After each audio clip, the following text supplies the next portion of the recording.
The third question we said needed looking at is where the loudspeakers are going to be placed. Sound, as anyone can tell you who's had their party shut down by police after complaints from residents 6 blocks away, can travel in long and mysterious ways.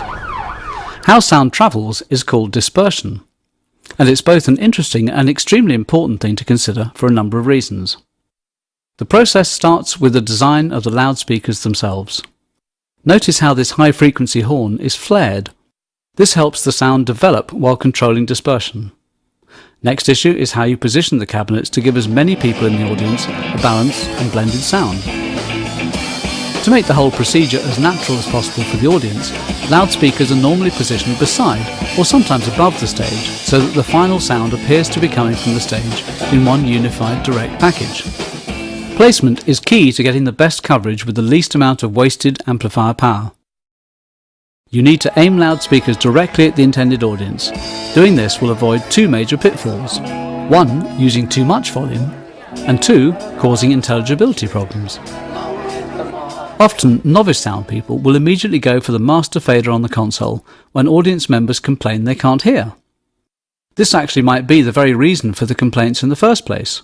As the sound person, it's your job to understand that the "I can't hear" complaint from an audience member is more likely "I can't understand."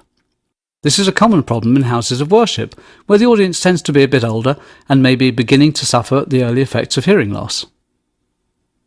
Turning up the sound in a room with a poorly designed or installed sound system is like throwing a rock in a pool of water. The air just becomes full of sound waves travelling in every direction. So how does this relate to loudspeakers? Since the loudspeaker is the place in the system that the signal is actually converted back into acoustic energy, it is also the place where you have at least some control over where this energy gets put into the environment. If you're looking to install a system permanently in a space, you should contact an audio contractor or consultant to help you make the right decisions.